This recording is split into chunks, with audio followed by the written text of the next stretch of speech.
Frères et sœurs en Christ, bonjour, soyez les bienvenus sur notre chaîne qui est une chaîne de prédication et d'enseignement basée sur la parole de Dieu. L'enseignement d'aujourd'hui portera sur l'histoire d'un homme de l'Ancien Testament nommé Méphibosheth. Avant d'aller plus loin, confions ce moment au Seigneur. Seigneur, merci pour ton amour, ta grâce, ta paix et ta bonté dans nos vies. Que ton règne vienne, que le cœur de tout auditeur et de toute auditrice soit disposé à recevoir ta parole et qu'elle porte du fruit dans nos vies pour ta gloire, au nom de Jésus-Christ. Amen.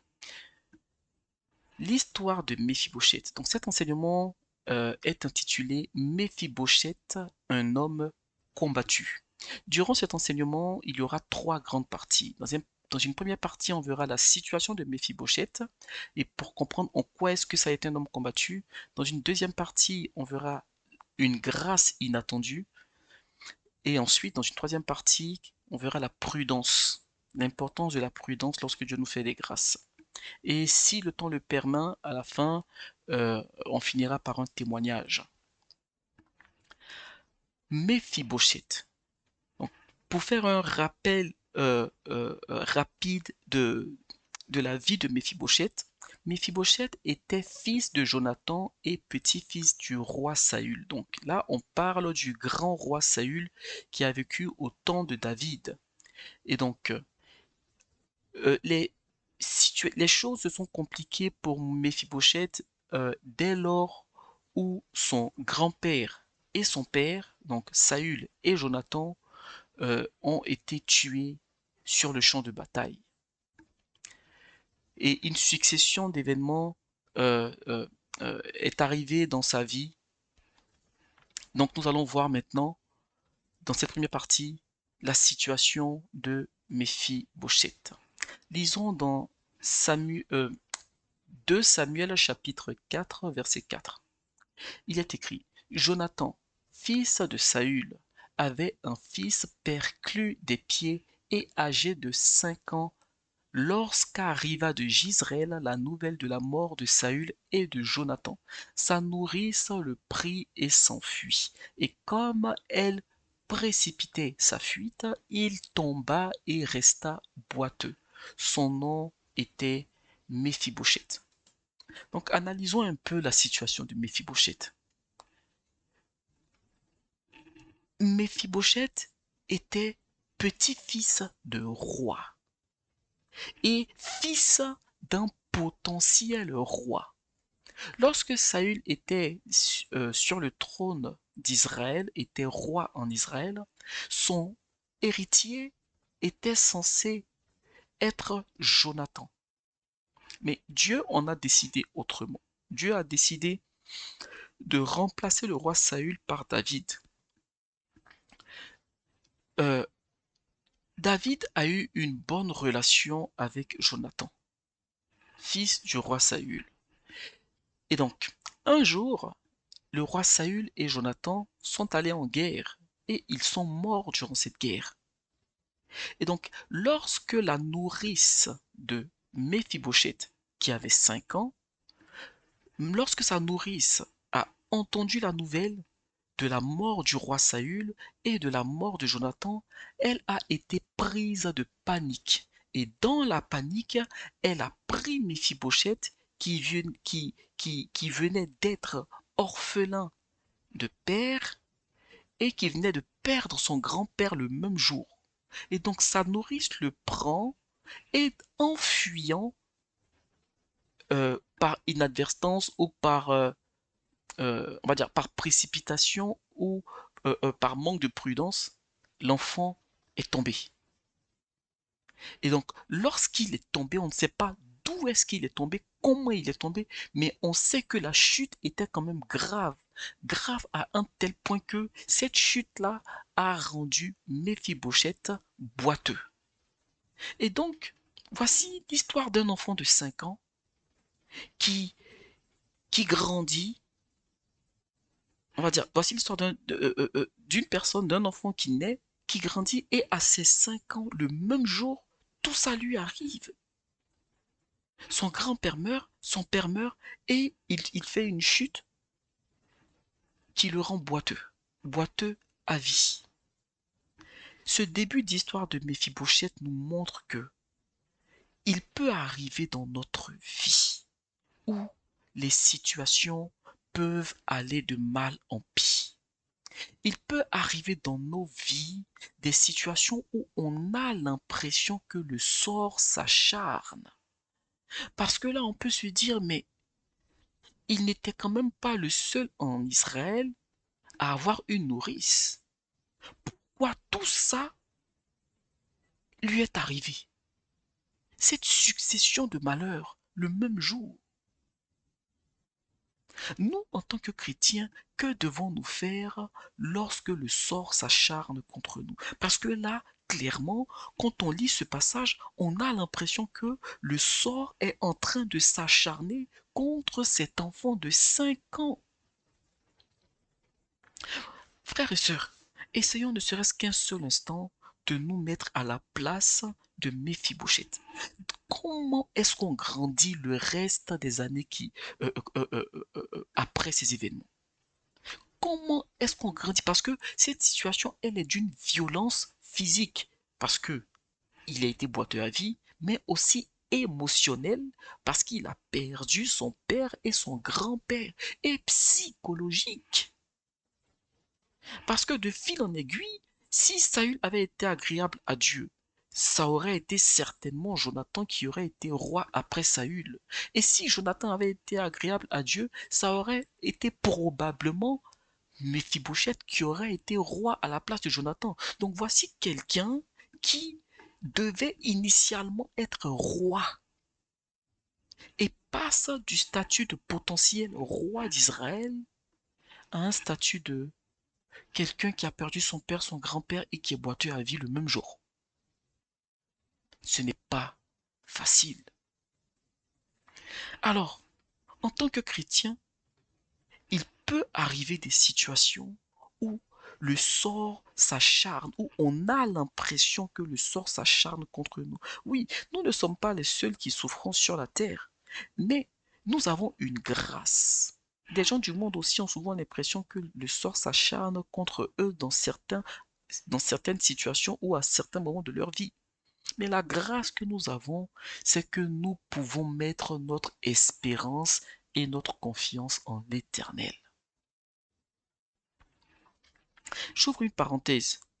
On entend aujourd'hui un mouvement ou certaines doctrines du développement personnel qui euh, s'intègrent de plus en plus dans beaucoup d'assemblées. Où on dit aux chrétiens, faites-vous confiance, ayez confiance en vous, ou avoir foi en soi, vous avez quelque chose en vous. Frères et sœurs, lorsqu'on lit la parole de Dieu, on comprend que nous ne devons pas mettre notre espérance en nous. Le chrétien n'est pas celui qui a foi en lui-même. Ce n'est pas celui qui a confiance en ses capacités. Le chrétien, c'est celui qui a foi en l'Éternel. La parole de Dieu ne nous dit pas d'avoir foi en nous. La parole de Dieu ne nous dit pas d'avoir confiance en nous. Mais la parole de Dieu nous dit d'avoir confiance en l'Éternel. Qu'est-ce que nous avons? Qu'est-ce que nous pouvons? Il est écrit, c'est moi qui mets en vous le vouloir et le faire. Des gens avaient des ambitions, des gens avaient des projets et des gens avaient des capacités pour atteindre certains objectifs de leur vie. Mais du jour au lendemain, un accident a tout mis à l'eau. Par moments, nous dirigeons nos vies comme si nous contrôlons les choses. Nous devons nous battre, c'est vrai, lorsque les épreuves de la vie, lorsqu'on est confronté à des épreuves difficiles. Mais nous devons nous battre en mettant notre confiance en l'Éternel. Lorsque j'ai eu à cœur de faire cet enseignement, je sais que certaines personnes traversent des moments difficiles. Alors, comment nous comporter dans ces moments-là?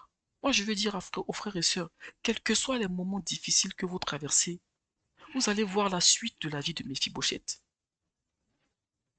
Ne croyez pas toutes les mauvaises pensées que vous entendez. La pensée peut venir des gens qui vous entourent, les pensées peuvent venir de vous-même et les pensées peuvent venir du diable. Alors, les pensées qui ne vous encouragent pas à vous relever, à prendre courage, il faut les filtrer et ne pas les accepter. Parce que cette prédication, ce message aujourd'hui, ce message de Méphibosheth va nous montrer que le Dieu que nous servons, il a un plan pour nous. Il a un plan pour nous. Il est écrit dans Romains chapitre 15, versets 12 à 13. Je lis au verset 12. Ésaïe dit aussi, il sortira d'Isaïe. Donc Isaïe, c'était le père de David. Donc il sortira d'Isaïe un rejeton qui se lèvera pour régner sur les nations. Point virgule, les nations espéreront en lui. De qui s'agit-il? Il s'agit de Jésus-Christ. Romains 15 au verset 12 nous dit clairement que les nations espéreront en Jésus-Christ parce que Dieu sait que nous avons besoin d'espérance. S'il n'y a plus d'espoir, à quoi bon vivre? Ne baissez pas les bras. Dieu a un plan. Vous pouvez être combattu contre comme Méphibosheth. Vous pouvez avoir été combattu comme Méphibosheth. Ce que je peux vous dire aujourd'hui, ne baissez pas les bras. Mettez votre espérance en lui. Romains chapitre 15, verset 13, il est écrit que le Dieu de l'espérance, vous voyez frères et sœurs, la Bible nous montre que Dieu est un Dieu d'amour. La Bible nous montre que Dieu est un Dieu de justice. Mais ce passage nous montre aussi que Dieu est un Dieu d'espérance. La Bible nous dit que le Dieu de l'espérance vous remplisse de toute joie et de toute paix dans la foi pour que vous abondiez en espérance par la puissance du Saint-Esprit. Vous voyez pourquoi je disais que Dieu ne nous appelle pas à avoir foi en nous. Parce que nous ne pouvons rien clairement sans lui. Et donc ce passage nous montre au verset 13, il est écrit pour que vous abondiez en espérance. C'est-à-dire que même si vous avez des difficultés, vous devez avoir une espérance abondante. Vous devez avoir espoir. Ne perdez pas espoir. Lorsqu'on dit que c'est trop tard, ce n'est pas trop tard tant que Dieu n'a pas dit que c'est trop tard. Ça peut être tard pour les hommes, ce n'est pas grave. Vaut mieux arriver tard et bien que tôt et mal. La vie, ce n'est pas la course. La Bible dit la fin d'une chose vaut mieux que son commencement. Ce n'est pas comment vous avez commencé qui compte, c'est comment on termine. Et tant qu'on vit, ce n'est pas encore terminé. Et ce passage dit pour que vous abondiez, ça veut dire que vous devez déborder d'espoir. Le chrétien peut être éprouvé, mais par la puissance du Saint-Esprit, il ne doit pas perdre espoir. Et un autre passage vient appuyer cela dans 1 Timothée chapitre 4 verset 10. Il est écrit, nous travaillons en effet et nous combattons parce que nous mettons notre espérance dans le Dieu vivant qui est le sauveur de tous les hommes, principalement des croyants. Vous voyez frères et sœurs? Vous voyez frères et sœurs? Il est écrit pour que nous mettons notre espérance dans qui? C'est pas en nous. Ce n'est pas en nous. Mais notre espérance dans le Dieu vivant. Ce dont le chrétien a besoin, ce n'est pas du développement personnel, c'est du développement spirituel. Et ça passe avec le Saint-Esprit.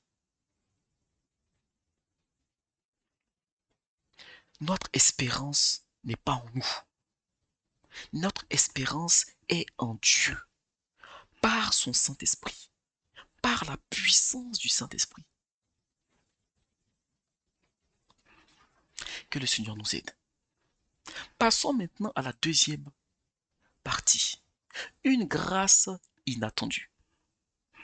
De ses 5 ans jusqu'à son âge adulte, Méphibosheth a été tagué. Il a été euh, comment dire, il a été enregistré dans l'esprit des gens comme le perclus. C'est-à-dire que on l'a identifié par son défaut, par son handicap. Voilà. On l'a identifié par son handicap. C'est-à-dire que chaque fois qu'on parlait de Méphibosheth, on disait Méphibosheth le perclus. Mais le perclus, ce n'est pas son deuxième prénom, mais il avait été identifié par ce handicap, un handicap qu'il n'a pas choisi. Alors, il y a beaucoup de lois spirituelles dans le monde dans lequel nous vivons. De même qu'il y a des lois physiques, il y a aussi des lois spirituelles. Et il y a des lois spirituelles qui sont... je reprends ma phrase. Il y a des lois physiques qui tirent leur source du spirituel. Par exemple, la loi de la semence et de la récolte. De la même façon que vous allez semer des graines et vous allez récolter ce que vous avez semé, eh bien, spirituellement, il y a des semences. Il y a des choses que vous faites, des actions qu'on pose aujourd'hui qui ne sont que des semences. Et demain, on aura des conséquences en fonction des actions qu'on a posées. Ou soit nous aurons ces conséquences, ou soit nos enfants auront ces conséquences. De même que nos parents ont posé des actions hier qui ont été comme des semences et aujourd'hui, en tant qu'enfants, nous récoltons ce que nos parents ont semé en partie. Méphibosheth n'avait pas choisi. Alors, dans toute la Bible, on ne voit pas Méphibosheth se battre. On voit Méphibosheth qui est présenté comme quelqu'un qui a accepté son sort. Et on le verra au fur et à mesure. Lisons dans 2 Samuel chapitre 9, versets 3 à 8. Et vous verrez pourquoi j'ai parlé, avant de lire ce verset, de cette loi de la semence et de la récolte. Je vais juste lire les passages clés et je vais résumer pour ne pas que ce soit trop long.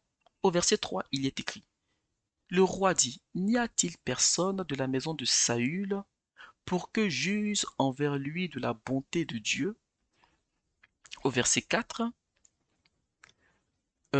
non, je continue le verset 3. Tsiba répondit, Roi, il y a encore un fils de Jonathan perclus des pieds.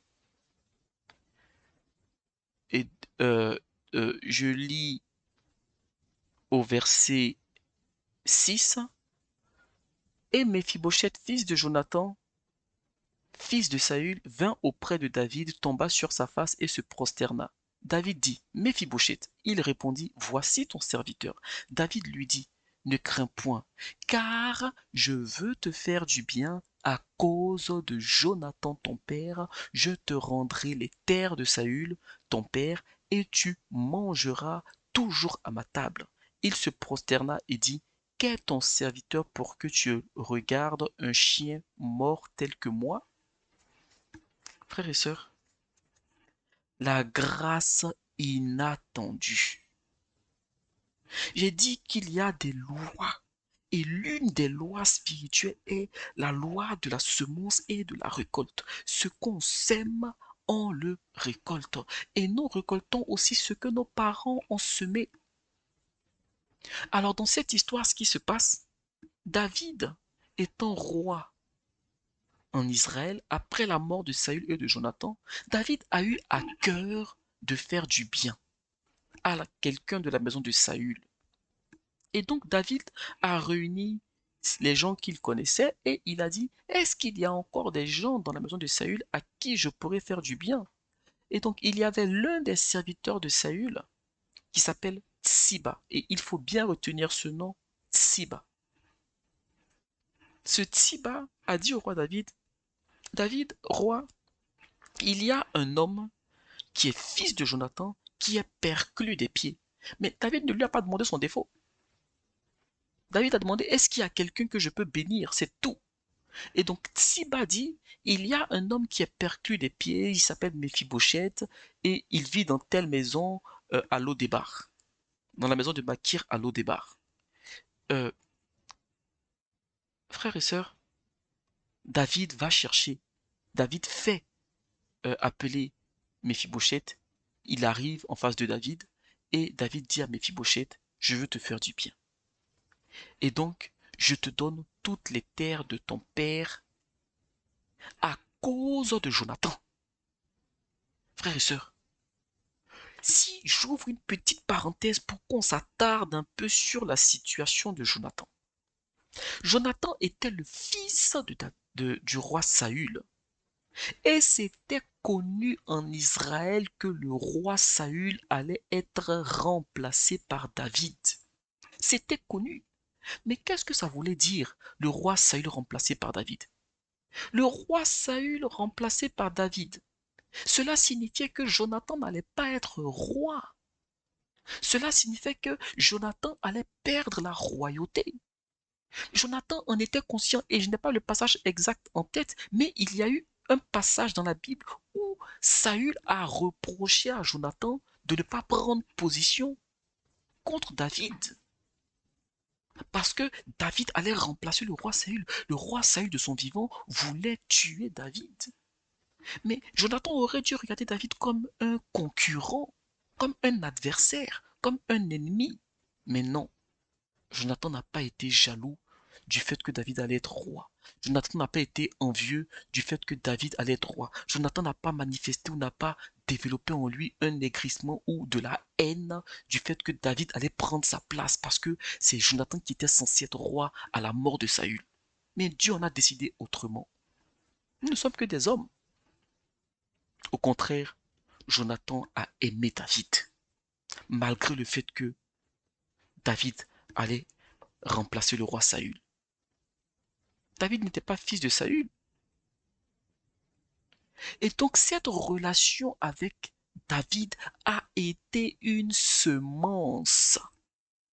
Ce qui fait que même lorsque Jonathan est mort, son fils a récolté le fruit. Frères et sœurs, vous prenez des graines, vous les semez. Si ces graines-là doivent porter du fruit dans 10 mois, et qu'il s'avère que par un concours de circonstances, la personne qui a semé ces graines-là meurt, est-ce pour autant que les graines ne vont pas, on va dire, ne porteront pas de fruits? Notre vie, ou on va dire, la fin de notre vie, n'arrête pas la semence.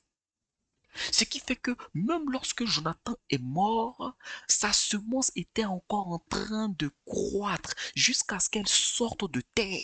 Et qui en a bénéficié? Son fils. Méphibosheth n'a pas choisi que son père meure ou son grand-père meure le même jour. Il n'a pas choisi d'être boiteux. C'est des choses qu'il a subies. Mais par l'action de son père Jonathan, voici du jour au lendemain, on l'appelle. On dit qu'il était dans la maison de Makir. On l'appelle, Mephibosheth vient du jour au lendemain. Et David fait quelque chose qui est grand. David ne dit pas, je te donnerai une maison, 2 terres. Non, David dit, tout ce qui appartient à Saül, ton père, donc son grand-père, je te le donne. Et Saül était roi. Ce qui veut dire que Saül avait une grande richesse. Avant, les rois d'Israël n'étaient pas pauvres. Saül avait une grande richesse en tant que roi. Et donc, du jour au lendemain, de par la semence spirituelle de Jonathan, voilà que des décennies après, c'est son fils qui en récolte les fruits. Son fils Jonathan. Pardon, son fils Méphibosheth. Le message que cela nous enseigne, en tant que chrétien, ne vous lassez pas de faire du bien. Frères et sœurs, ne nous lassons pas de faire du bien.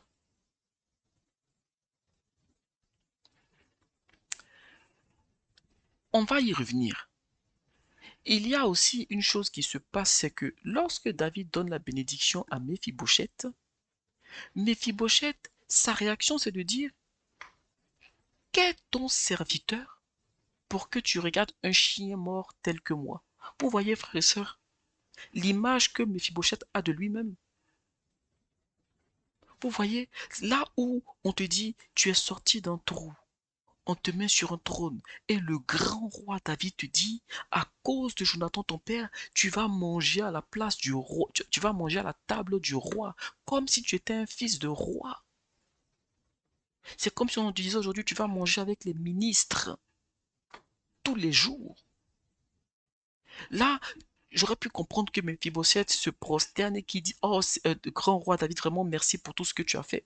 Mais Mephibosheth dit, qui est-ce que je suis pour que tu regardes un chien mort tel que moi? Mephibosheth n'avait pas une grande appréciation de sa personne. Mephibosheth, c'est quelqu'un qui se minimisait lui-même. Mephibosheth, c'est quelqu'un qui avait une image rabaissée de lui. Aujourd'hui, je veux dire aussi à des personnes qui écoutent ces enseignements, l'image qui vous caractérise n'est pas ce qu'on dit de vous. Nous sommes sur cette terre où il y a eu beaucoup de violences physiques, psychologiques, émotionnelles. Si vous avez une violence physique, que vous êtes blessé, on peut vous envoyer à l'hôpital pour qu'on vous guérisse. On peut vous donner des pansements pour bander vos plaies. Mais si vous avez des violences émotionnelles, psychologiques, ne cherchez pas midi à 14 heures.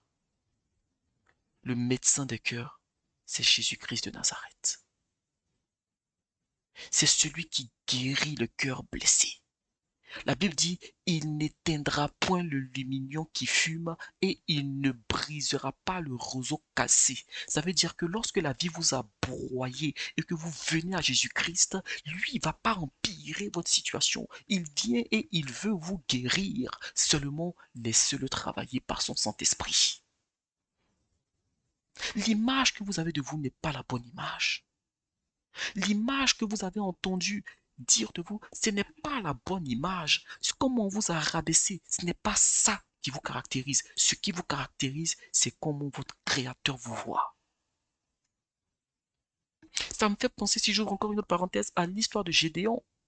Lorsque Dieu s'est révélé à Gédéon, Dieu a dit, vaillant, vaillant soldat, vaillant héros. Gédéon n'en croyait pas ses oreilles. Il a dit, moi je suis de la plus petite famille, et dans cette famille, je suis le plus petit, et tu m'appelles voyant héros. Regardez-vous comme Dieu vous voit. Ne laissez pas l'ennemi vous tromper. Ne laissez pas ce qui a été semé dans votre vie, dans votre passé, les mots durs que vous avez entendus vous caractériser. Vous êtes ce que Dieu dit que vous êtes. Et pas ce que vous pensez être. Et pas ce qu'on dit que vous êtes. Laissez le Seigneur Jésus vous caractériser. Et lui vous connaît à votre juste valeur. Nous avons tous fait des erreurs dans nos vies. Ne nous caractérisons pas par nos erreurs. Que le Seigneur soutienne ses enfants. Dans 2 Samuel chapitre 9, versets 9 à 11, il y a quelque chose qui se passe. David continue ses bénédictions. Mais on va mettre l'accent sur une chose. Lisons rapidement ces passages. Il est écrit au verset 9, le roi appela Tsiba, serviteur de Saül, et lui dit, je donne au fils de ton maître tout ce qui appartenait à Saül et à toute sa maison. Tu cultiveras pour lui les terres, toi, tes fils et tes serviteurs, et tu feras les récoltes afin que le fils de ton maître ait du pain à manger. Et Méphibosheth, fils de ton maître, mangera toujours à ma table. Jusque-là, tout va bien. Tsiba, du vivant de Saül, était le serviteur de Saül. Saül et Jonathan sont morts. Des années plus tard, David fait une grâce à Méphibosheth. Et David dit à Tsiba, ce que tu vas faire maintenant, de la même manière, si je paraphrase, que tu as servi Saül, je veux que tu serves de la même manière Méphibosheth. Alors, Tsiba écoute et il acquiesce. On ne voit pas Tsiba s'opposer à ce que David dit. Mais il y a un mot dans la phrase qui suit. Or, Tsiba avait 15 fils et 20 serviteurs. Or, ce seul mot-là, c'est comme si on veut remplacer le mot-là, on dirait par contre ou pourtant Tiba avait 15 fils et 20 serviteurs. Pourquoi est-ce que le fait qu'il ait eu 15 fils et 20 serviteurs, pourquoi est-ce que cela est précisé alors que David lui demande seulement de la même manière qu'il a servi le maître, donc c'est-à-dire Saül qu'il a servi son maître, David lui demande de faire la même chose avec Méphibosheth. Pourquoi est-ce qu'il est mentionné Or, Tiba avait 15 fils et 20 serviteurs. Pourquoi? Frères et sœurs, nous devons savoir une chose. Et vous devez savoir une chose.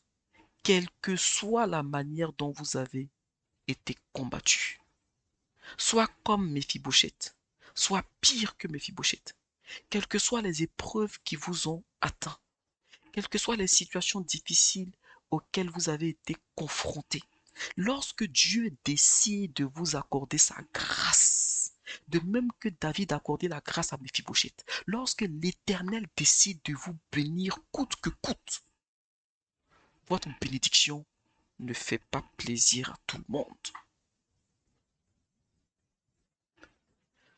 Votre bénédiction ne fait pas plaisir à tout le monde et ça, il faut le garder à l'esprit. On verra dans le passage suivant.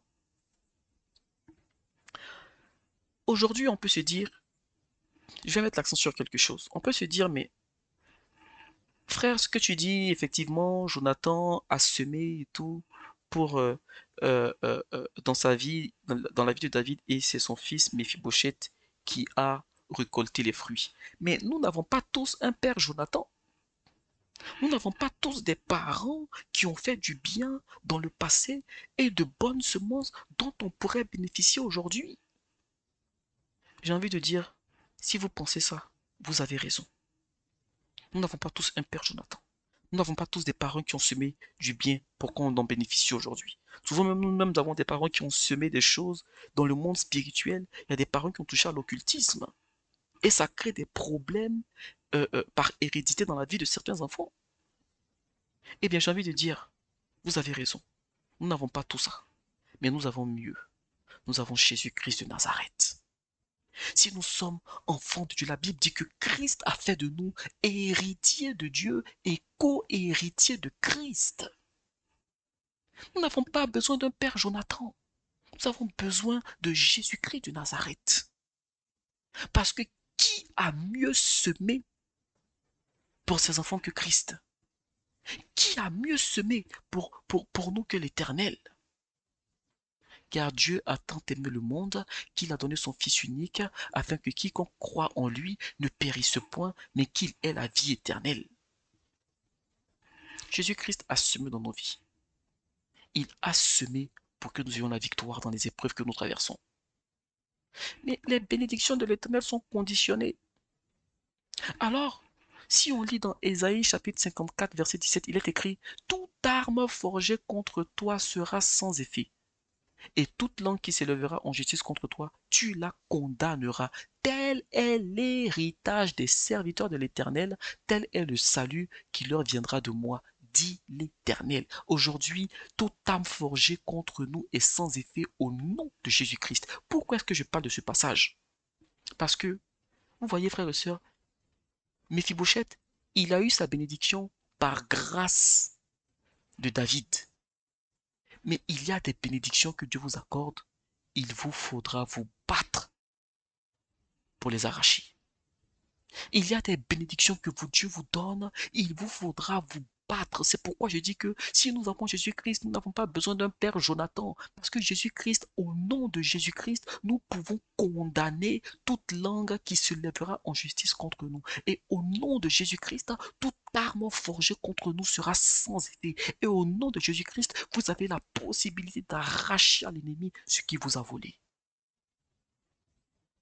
Romains chapitre 8, verset 33-34 dit: Qui accusera les élus de Dieu? Frères et sœurs, qui vous accusera? Qui n'a pas péché sur cette terre? C'est vrai, on parle du péché parce que Dieu veut qu'on vive dans la sanctification. Mais la Bible nous dit: Qui qui vous accusera? Si vous avez péché, demandez pardon. Dieu est fidèle pour vous pardonner. Repentez-vous. Ne jouez pas avec le péché, demeurez dans la sanctification. Une fois que ça c'est dit, une fois que ça c'est fait, ne vous accablez pas vous-même. Si Dieu vous a pardonné sur des péchés, ne vous accablez pas. Il vous a pardonné, passez à l'étape suivante. Demeurez dans l'obéissance. La Bible dit, qui accusera les élus de Dieu? C'est Dieu qui justifie. Qui les condamnera? Christ est mort et bien plus, il est ressuscité et il est à la droite de Dieu et il intercède pour nous. Frères et sœurs, que demander de plus? Jésus-Christ intercède pour vous.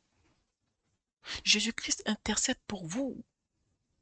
Ce qui pose problème, c'est quand la Bible nous dit euh, les oreilles de l'Éternel ne sont pas trop dures pour entendre, ni sa main n'est pas trop loin pour délivrer, mais ce sont vos péchés qui mettent une séparation entre vous et moi. C'est ce qui est écrit. Je n'ai pas la référence exacte, mais c'est ce qui est écrit dans l'Ancien Testament. C'est Dieu qui dit, je peux vous délivrer, je peux vous guérir, je peux intervenir, je peux changer votre situation, mais c'est le péché qui met une séparation. Jésus-Christ intercède pour vous. Ne baissez pas les bras, ne perdez pas courage. Vous devez abonder d'espérance. Réveillez-vous même dans la difficulté. Soyez joyeux. Soyez heureux et gardez espoir. Hébreux chapitre 7, verset 25 dit, c'est aussi pour cela qu'il peut sauver parfaitement ceux qui s'approchent de Dieu par lui, étant toujours vivant pour intercéder en leur faveur. Jésus-Christ intercède en notre faveur. Et Romains chapitre 8, verset 26 dit, de même aussi l'Esprit nous aide dans notre faiblesse. C'est le Saint-Esprit qui fait tout. C'est le Saint-Esprit qui fait tout. C'est lui qui nous aide.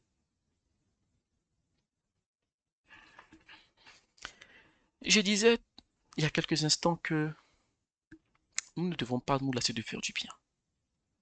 Parce que de la même manière que Méphibosheth a bénéficié de la semence de son père, même après que ce dernier euh, ait été tué au combat, des années après, Mephibosheth a récolté le fruit du bon cœur de Jonathan. Eh bien, en tant que chrétien, faites du bien autour de vous. Faites un maximum de bien. Je ne dis pas jusqu'à vous dépouiller, mais faites du bien autant que faire se peut. Faites du bien autour de vous. Faites du bien même plus aux personnes qui ne pourront pas vous rembourser le bien que vous faites. Et ce bien que vous faites, ce sont des semences. Il est écrit dans 2 Thessaloniciens chapitre 3 verset 13, pour vous, frères, ne vous lassez pas de faire le bien. La Bible dit, ne nous lassons pas de faire le bien. Le bienfait n'est pas perdu, le bienfait n'est pas vain, il n'est pas perdu. Si ce n'est pas aujourd'hui que vous récoltez, demain vous allez récolter. Si ce n'est pas vous qui récoltez, vos enfants récolteront. Que le Seigneur nous donne des cœurs libéraux, des cœurs qui sont faciles et qui ont tendance à grandir dans la libéralité. Passons au troisième chapitre, la prudence. Et là, on va un peu plus s'attarder sur ce fameux Tsiba. Pour comprendre ce passage, si vous voulez lire, il faudra lire dans 2 Samuel chapitre 15, tout le chapitre 15. Mais je vais résumer un peu ce qui s'est passé. David était dans une étape difficile de sa vie parce que Dieu avait envoyé un jugement contre David avec l'histoire de Bathsheba. Donc je passe là-dessus. Donc dans ce jugement, il s'est avéré que l'un des fils de David, qui s'appelle Absalom, euh, s'en est pris à son père. Donc Absalom, fils de David, a fait la guerre à David. Et lorsqu'il a fait la guerre à David, David, le grand roi David, a dû fuir pour se réfugier où il pouvait. Et donc, pendant sa fuite, des gens proches de lui, des gens à qui David a fait du bien dans le passé, sont venus aider David. Vous voyez encore cette histoire de cette loi de la semence. Des gens à qui David a fait du bien dans le passé, plusieurs sont venus aider David dans sa fuite ou prendre de ses nouvelles ou lui apporter des choses. Et donc, parmi ces personnes qui venaient vers David, il y avait Tsiba. Et donc, Tsiba s'est approché du roi David et euh, donc si on lit au verset 1, il est écrit, lorsque David eut lorsque David eut un peu dépassé le sommet, voici Tsiba, serviteur de Méphibosheth, vint au-devant de lui avec 2 ânes bâtés sur lesquels il y avait 200 pains, 100 masses de raisin, 100 fruits d'été et une outre de vin. Donc, David, il voit tout ça. C'est bien, Tsiba, ce que tu m'envoies. Et donc, David dit à Tsiba au verset 2, que veux-tu faire de cela? Tu m'envoies tout ça. Pourquoi? Alors Tsiba a répondu à David, oui, roi David, les ânes serviront de la nourriture à ta maison, le pain et les fruits, c'est aussi pour nourrir les jeunes gens qui sont avec toi, et aussi du vin pour désaltérer tous ceux qui sont fatigués qui sont avec toi. David regarde Tsiba et il dit à Tsiba, ok, merci, c'est gentil, mais dis-moi Tsiba, où est le fils de ton maître? Toi Tsiba, qui es ancien serviteur de Saül. Saül est mort. Tu es devenu serviteur de Méphibosheth. Je traverse les moments difficiles. Ce n'est pas à toi que j'ai fait du bien. C'est à Méphibosheth que j'ai fait du bien. Donc, dans mes moments difficiles, toi qui es serviteur de Méphibosheth, tu prends toute cette nourriture-là et tu m'envoies ça, tu me fais du bien. C'est bien, merci. Mais ton maître, Méphibosheth, là, il est ouf. Alors Tsiba répond à David en disant, voici, il est resté à Jérusalem, car il a dit, aujourd'hui, la maison d'Israël me rendra le royaume de mon père. Vous voyez, Tsiba est en train de dire à David, comme tu traverses les moments difficiles là, Méphibosheth a profité de cette situation, et quand il a appris que tu as quitté ton trône pour fuir, Méphibosheth a dit, aujourd'hui, enfin, je serai roi. Parce que c'est Jonathan qui devait être roi. David a pris la place. Maintenant, moi, aujourd'hui, je vais être roi. Ça, ce sont les mots de Tsiba. Et donc, David, quand il a entendu ça, David a été blessé. David a dû se dire dans son cœur, mais avec le bien que je fais à Méphibosheth, c'est comme ça il me remercie. Frères et sœurs, je dis que la Bible, elle rend sage. La Bible, si vous la lisez constamment, la première lecture, vous allez lire ça comme un livre d'histoire. La deuxième lecture, vous lisez en méditant, vous allez déjà comprendre que vous devenez un peu plus réfléchi, un peu plus sage et vous allez grandir en discernement. La troisième lecture de toute la Bible, au fur et à mesure que vous lisez la Bible, vous progressez. Et je vous assure que quelqu'un qui ne croit pas en Dieu, s'il lit régulièrement la Bible, il sera plus sage que quelqu'un qui est baptisé du Saint-Esprit, qui ne lit pas la Bible. Je vous l'assure. La parole de Dieu nous dit, le premier qui parle dans sa cause paraît juste. Ensuite vient la partie adverse et on en juge. Ça veut dire que quand il y a des histoires, ne tirez pas des conclusions hâtives. Essayez d'avoir les versions des différentes parties concernées, des différentes parties prenantes. Là, c'est Tsiba qui vient dire à David que voici comment Mephibosheth a réagi. Et David étant... c'est pas quelque chose qui est agréable à entendre. Quand on voit ce que David a fait à Mephibosheth, alors qu'est-ce que David a fait? David a dit maintenant à Tsiba, je me, euh, David a dit à Tsiba, voici, tout ce qui appartient à Mephibosheth est à toi. Vous voyez, David, après avoir béni Mephibosheth, David étant pourchassé par son fils, le grand roi David, un père poursuivi par son fils dans tout Israël, c'était à la une, c'était l'actualité. Ce n'est pas agréable pour un père d'être poursuivi jusqu'à ce que votre propre fils veut vous tuer. Et donc, dans ces moments difficiles, dans ces moments d'angoisse, David, en tant que Mephibosheth, a eu cette réflexion après tout le bien qu'il lui a fait. Et donc, David a réagi très vite. David a dit à Tsiba, tout ce que j'ai donné à Mephibosheth, maintenant c'est à toi. C'est par déception que David parle ainsi. Et donc, avant de lire le passage suivant, nous allons, je vais résumer rapidement, parce que c'est quand même assez long. C'est dans 2 Samuel chapitre 19, si vous voulez tout lire. Euh, il est arrivé par la suite des événements que le fils de David, Absalom, a été tué. Donc, il n'est pas arrivé au bout de son objectif. Et donc, l'ennemi étant mort, David est revenu sur le trône royal. David a repris sa position. Il était roi, mais en fait, on va dire, cette épreuve était passée. Et donc, lorsque cette épreuve était passée, les gens euh, qui étaient avec David étaient en joie, et même certaines personnes qui étaient un peu contre David sont revenues demander pardon. Et donc, parmi cette troupe de gens qui revenaient dire au roi, c'est bien, tu es revenu sur ton trône et tout, parmi ces personnes-là, il y avait Méphibosheth. Et donc, quand Méphibosheth a entendu que David était revenu, au verset 24 de 2 Samuel chapitre 19, il est écrit, Méphibosheth se rendit devant le roi, au devant du roi à Jérusalem. Et David a dit à Méphibosheth, David lui a dit, Méphibosheth, pourquoi n'es-tu pas venu avec moi?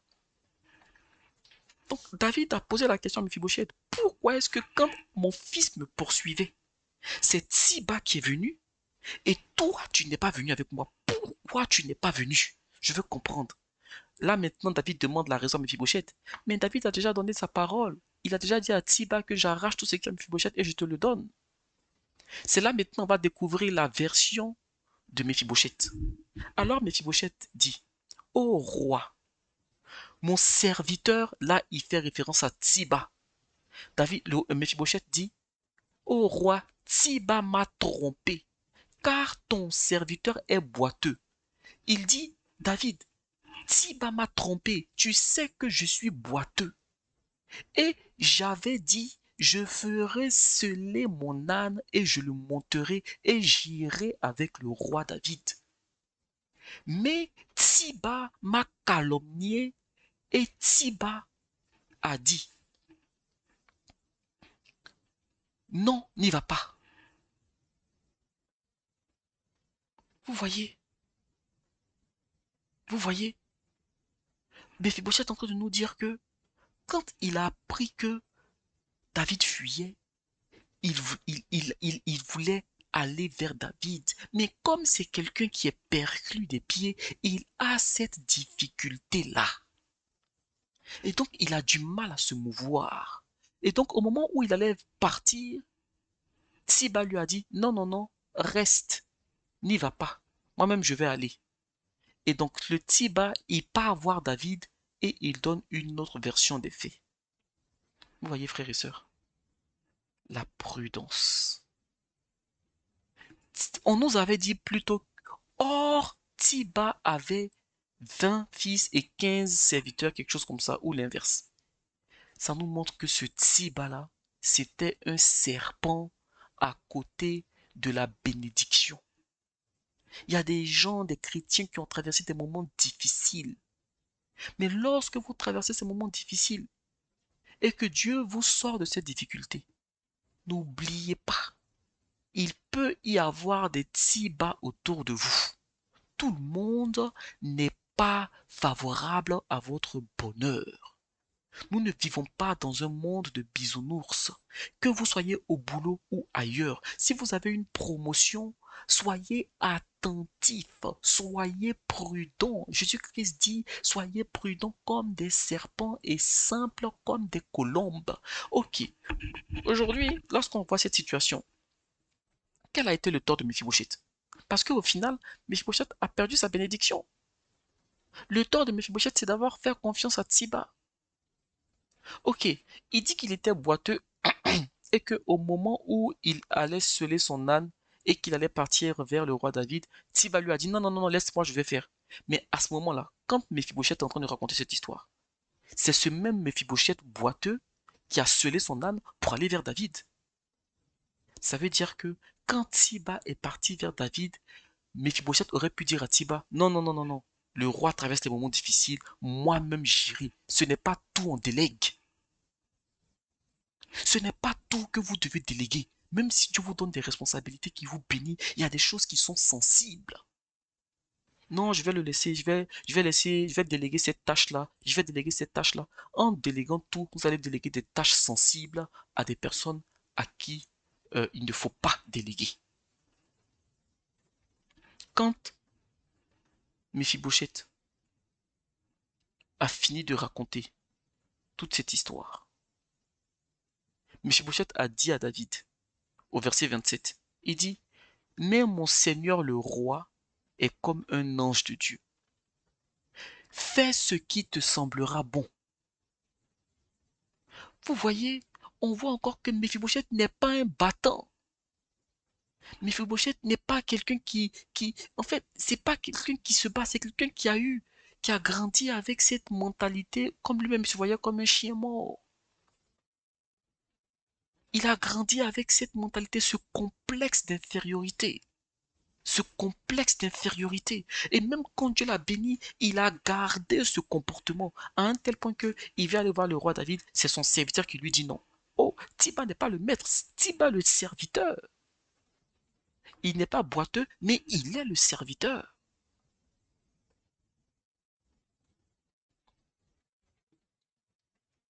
Alors, David, euh, au verset 29, quand Méphibosheth a fini de tout expliquer, David s'est rendu compte. Et David dit à Méphibosheth, à quoi bon toutes tes paroles? Je l'ai déclaré, toi et Tsiba, vous partagerez les terres. Ça veut dire que vous allez faire 50-50. Là encore, David s'est rattrapé. Parce que quand il a parlé à Tsiba, il a dit à Tsiba, tout ce que Mephibosheth a, ça t'appartient maintenant. Maintenant, comme David a pris conscience que, ah oui, le Tsiba, il a usé de ruse, il a usé de malice.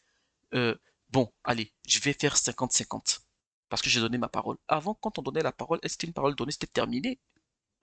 Et donc David se rattrape en disant, toi et Tsiba, vous partagerez les terres. Ok, bon, si le roi Saül avec 50 terres, vous allez faire 25-25. C'est pas mal. Mephibosheth avait des enfants. Mais regardez la réaction de Mephibosheth.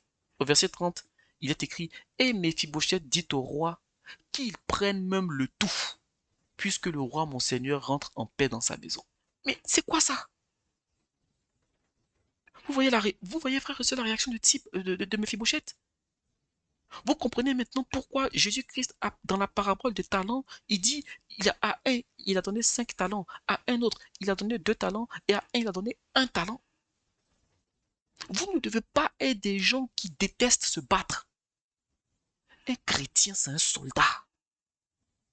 Vous devez apprendre à vous battre.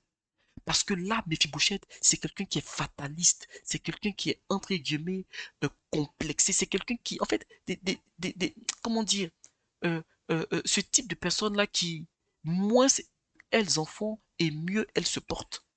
Non, Mephibosheth, non, tu viens de très loin.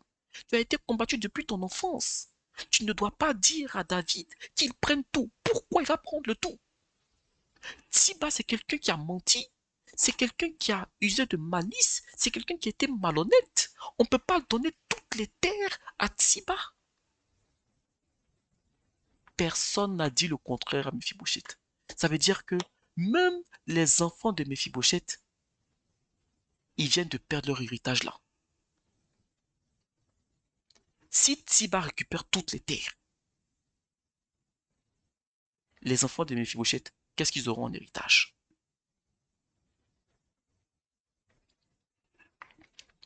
Nous devons nous contenter de ce que Dieu nous donne. Pas plus, ni moins. Si Dieu nous donne 100, on prend 100.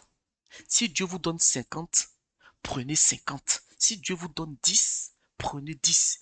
Ne cherchez pas en dessous. Toutes les terres que Méphibosheth a eues, c'était des choses qui étaient issues de la semence de Jonathan. Méphibosheth ne peut pas les brader comme ça. Frères et sœurs, je vous assure, le diable vous combat à 3 niveaux par rapport à la bénédiction. Il vous combat avant que vous ayez la bénédiction, pour ne pas que vous l'ayez. Lorsque vous l'avez reçue, il vous combat pendant que vous êtes dans la bénédiction. Et quand vous commencez à vous reposer là, il vous combat après. Vous voyez? Pendant la bénédiction, il veut vous pousser à pécher contre Dieu. Maintenant, si vous ne péchez pas contre Dieu, que vous demeurez fidèle, après, il va utiliser des ruses pour voler quand même vos bénédictions. Un enfant de Dieu doit être prudent. Frères et sœurs, cet enseignement est un encouragement, mais aussi une prise de conscience. Le temps a bien avancé, on arrive bientôt à 1 heure, donc le témoignage que je voulais rendre, je ne pourrais pas le rendre parce que ça risque de prendre un peu plus de temps, beaucoup plus de temps, et ça va rallonger l'enseignement. Donc on arrive à la fin de l'enseignement. Et je vais terminer sur ça. Vous voyez la vie de Méphibosheth, quelqu'un qui a été combattu. Il n'avait rien au début. Il vivait dans la maison de Makir, à Lodébar. Ça veut dire que Méphibosheth était comme hébergé. Lui qui était petit-fils de roi. Il finit par ne même pas pouvoir avoir un logement, il est hébergé.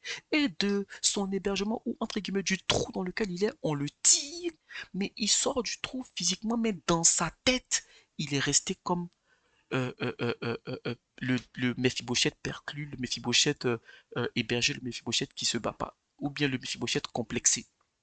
Non, vous traversez des moments difficiles, mettez votre confiance en l'Éternel. Ça, c'est le premier point. Lorsque Dieu vous accorde sa grâce, soyez prudents, car les tibas rôdent. Tout le monde ne se réjouit pas de vos bénédictions. Ce qui vous fait plaisir ne fait pas plaisir à tout le monde. Soyez prudents. Soyons prudents, de peur de perdre la bénédiction. Toute bénédiction que vous gardez permettra à vos descendants d'avoir moins de combats. Toute bénédiction que vous perdez rendra la tâche plus difficile à vos descendants ou à vos enfants. Nous arrivons à la fin. Ne baissez pas les bras. Que le Seigneur vous soutienne. Nous sommes dans le même bateau. C'est-à-dire que nous sommes sur cette terre qui n'est pas un lieu de repos. Et notre espérance est en l'Éternel. Et dans nos objectifs, nous devons prioriser le salut. Toutes les choses qu'il y a sur la terre viennent en second plan. Seigneur, merci pour cet enseignement. Merci pour ta grâce, ta bonté, ta miséricorde dans nos vies. Papa, tu vois les épreuves que chaque personne traverse, chaque personne qui écoute cet enseignement. Éternel, je te prie et te demande de fortifier mes frères, de fortifier mes sœurs, ceux qui traversent les moments difficiles. Seigneur, que leur espérance soit fixée sur toi. Seigneur, remplis le cœur par la puissance de ton Saint-Esprit et qu'ils débordent d'espérance. Que leur espérance ne meure pas, mais que leur espoir reprenne vie en s'appuyant seulement sur toi, au nom de Jésus-Christ. Et que toute œuvre des ténèbres contre eux soit détruite et voie l'échec, au nom puissant de Jésus-Christ. Donne aussi à tes enfants, s'il te plaît, la prudence, le discernement, pour garder les bénédictions que tu nous accordes, afin que d'autres personnes aussi autour de nous et après nous puissent aussi en bénéficier. Merci Jésus. Que cet enseignement soit semé dans le cœur de tout auditeur et de toute auditrice et qu'elle porte du fruit dans leur vie, dans nos vies, pour ta gloire, par l'œuvre du Saint-Esprit, au nom de Jésus-Christ. Amen.